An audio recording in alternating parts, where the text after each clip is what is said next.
Welcome to జ్ఞాన Prasanna astro channel. ఇవాళ వీడియోలో మనం తెలుసుకోబోయే విషయం పుత్రదోషం ఎవరికి ఉంటుంది అనే అంశం. ముఖ్యంగా ఈ పుత్రదోషం అనేది ఎలాంటి జాతకులకు ఏర్పడుతుంది, వీళ్ళు ఎలాంటి జాతకులను జీవిత భాగస్వామిగా చేర్చుకుంటే సంతాన సమస్యను సులభంగా తప్పించుకోవచ్చు అని ఇప్పుడు తెలుసుకుందాము. జ్యోతిష మూల గ్రంథాలలో వారసులు అంటే మగపిల్లలు మాత్రమే అని పేర్కొనడం జరిగింది. బట్ ఇప్పుడున్న కాలంలో చాలామంది ఆడపిల్లలు మగపిల్లలకు ఈక్వల్గా చదువుకొని ఉద్యోగాలకు వెళ్ళి తల్లిదండ్రులను బాగా చూచుకుంటున్నారు. సహజంగానే ఒక జాతకంలో పుత్రస్థానం అంటే పంచమస్థానం, మంత్రస్థానం, పూర్వపుణ్యస్థానం. ఇటువంటి పంచమస్థానంలో పాపగ్రహాలు అధిక బలంతో ఉన్నాయంటే కఠినమైన పుత్రదోషం ఏర్పడుతుంది. ముఖ్యంగా రాహుకేతువులు, శని, కుజులు ఈ 4 గ్రహాలను ముఖ్యంగా పేర్కొనడం జరిగింది. ఇక మీ జాతకంలో పంచమ స్థానంలో పాపగ్రహాలు అమరి ఉంటే మీరు గురువు బలంగా అమరి ఉన్న స్త్రీని కానీ పురుషుడిని కానీ వివాహం చేసుకోవాలి. అదేవిధంగా స్త్రీ జాతకంలో పంచమ స్థానంలో కానీ 9వ స్థానంలో కానీ రాహు, కేతు, శని, కుజులు బలహీన స్థితిలో ఉండకూడదు. బలం, బలహీనం అంటే ఏమిటి అనేది ఇప్పుడు వివరిస్తాను. ఒక స్థానంలో ఒక గ్రహం స్వంత రాశి అనే స్థితిలో ఉంటే ఆ గ్రహం బలంగా ఉందని అర్థం. ఉచ్చం పొందిన బలంగా ఉందని అర్థం. రాహుకేతువులకు స్వంత రాశి ఉచ్చస్థానం అనే విషయంలో కొన్ని వైరుధ్యమైన అభిప్రాయాలు ఉన్నాయి కాబట్టి వీటిని వదిలేద్దాము. అయితే కుజశనులు స్వంత రాశి మూల త్రికోణ బలం ఉచ్చ బలం పొందే గ్రహాలు.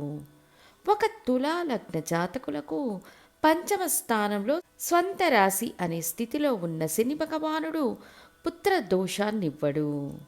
అదేవిధంగా ఒక మిథున లగ్న జాతకులకు 9వ స్థానంలో ఉన్న శని భగవానుడు పుత్ర దోషాన్నివ్వడు. ఒక కర్కాటక లగ్న జాతకులకు పంచమ స్థానమైన వృశ్చికంలో స్వంత రాశి అనే స్థితిలో ఉన్న కుజుడు పుత్రదోషాన్నివ్వడు. సో ఇలా స్వంత రాశి ఉచ్చస్థానమనే స్థితిలో ఉన్న గ్రహాలు పుత్రదోషాన్నివ్వవు. ఇది మినహాయింపుగా తీసుకోవాలి. అదేవిధంగా పంచమ స్థానాన్ని ఏదో ఒక విధంగా బలమైన గురు భగవానుడు వీక్షిస్తే కాస్త ఆలస్యమైన పుత్రభాగ్యం ఉంటుంది. అయితే కొన్ని సందర్భాల్లో పంచమ స్థానంలో బలమైన స్థితిలో ఉన్న గురు భగవానుడు కూడా సంతాన భాగ్యం లేకుండా చేస్తారు. జ్యోతిష శాస్త్రంలోని అర్థం చేసుకోలేని చిక్కుముడులతో ఉన్న విషయం ఏమిటి అంటే పాపగ్రహాలు అధిక బలాన్ని పొందకూడదు, శుభగ్రహాలు అధిక బలాన్ని పొందకూడదు. అధిక శుభత్వం ఒక స్థానం పొందినప్పుడు అందులో అనేక సమస్యలు ఉంటాయి. ముఖ్యంగా అధిక శుభత్వంతో గురు చంద్రులు కలిసి ఒక స్థానంలో ఉన్నారంటే జాతకునికి ఆ స్థానానికి సంబంధించిన మంచి ప్రయోజనాలను పొందడానికి వదలరు. 2వ స్థానంలో అధిక శుభత్వంతో ఉన్న గురుచంద్రులు ఆర్థిక అభివృద్ధిలో సమస్యలనిస్తారు. 7వ స్థానంలో ఉన్న గురుచంద్రులు వైవాహిక జీవితంలో సమస్యలనిస్తారు. 5వ స్థానంలో ఉన్న గురుచంద్రులు సంతాన భాగ్యం లేకుండా చేస్తారు. ఒకవేళ సంతాన భాగ్యం ఉన్నా వరుసగా స్త్రీ సంతానాన్ని ఇస్తారు. సో శుభగ్రహాలు కూడా కొన్ని సందర్భాలలో నెగిటివ్ ఫలితాలను ఇస్తాయి. ఇక మీ జాతకంలో పూర్వపుణ్యస్థానం పుత్రస్థానంలో పాపగ్రహాలు అమరి ఉంటే పుత్ర సంతాన వృద్ధికి అడ్డంకులు ఏర్పడతాయి. ఇంకొన్ని సందర్భాల్లో పంచమ స్థానంలో ఉన్న పాపగ్రహాన్ని ఏదైనా ఒక శుభగ్రహం వీక్షిస్తే ఒక బిడ్డ పుడతాడు. ఆ పుట్టిన బిడ్డ కోసం అప్పుల పాలు కావడం, కలత చెందడం, ఆ బిడ్డను పెంచి పెద్ద చేసే లోపల అనేక బాధలను అనుభవించడం, వయస్సైన కాలంలో వాళ్ళు తీసుకునే నిర్ణయాల వల్ల మనస్తాపాన్ని పొందడం వంటి ఫలితాలు ఉంటాయి. అప్పుడు పంచమ స్థానంలో పాపగ్రహాలు ఉండడం వల్ల పుత్రదోషం ఏర్పడుతుందనే విధి ఉంటుంది.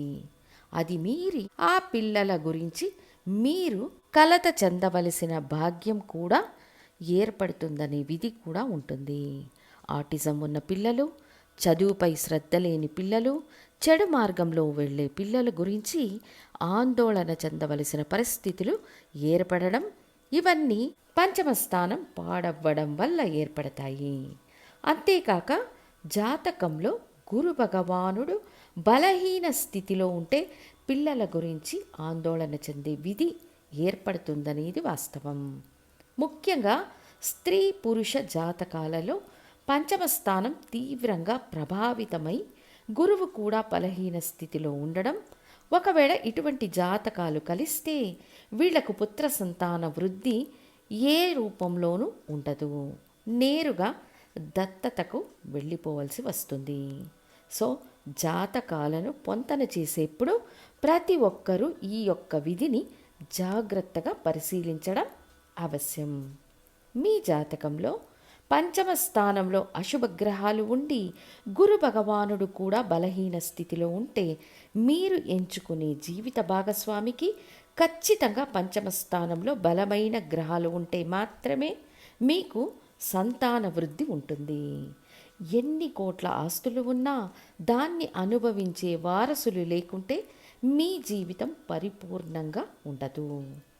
అదేవిధంగా ఒక జాతకంలో 10వ స్థానంలో బలమైన గ్రహాలు ఉంటే కర్మం చెయ్యడానికి ఖచ్చితంగా వారసులుంటారు అనేది కూడా వాస్తవం.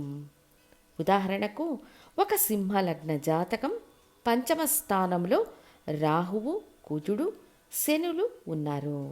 పంచమ స్థానం టోటల్గా డ్యామేజ్ అయ్యింది. పంచమాధిపతి గురువు 6వ స్థానంలో నీచం అనే స్థితిలో ఉన్నారు. ఇక్కడ శని గురువులు పరివర్తన పొందారనేది రెండవ విషయం. అయితే లగ్నాధిపతి రవి 10వ స్థానంలో దిగ్బలంలో బుధుడితో కలిసి ఉన్నారు. ఇక్కడ పంచమ స్థానం డ్యామేజ్ అయ్యింది, కానీ 10వ స్థానం బలంగా ఉంది. పరివర్తన మూలంగా గురువు బలాన్ని పొందారు కాబట్టి వీళ్లకు వారసుడు ఉంటాడు. సో జాతకాన్ని ఒక యాంగిల్లో చూచి ఫలితాలు నిర్ణయించకూడదు. 10వ స్థానం బలంగా ఉన్నవారికి పుత్ర సంతానం ఉంటుందని తెలియజేస్తూ మళ్ళీ ఇంకొక ముఖ్యమైన వీడియోతో మళ్ళీ మీ ముందుంటాను. ధన్యవాదాలు.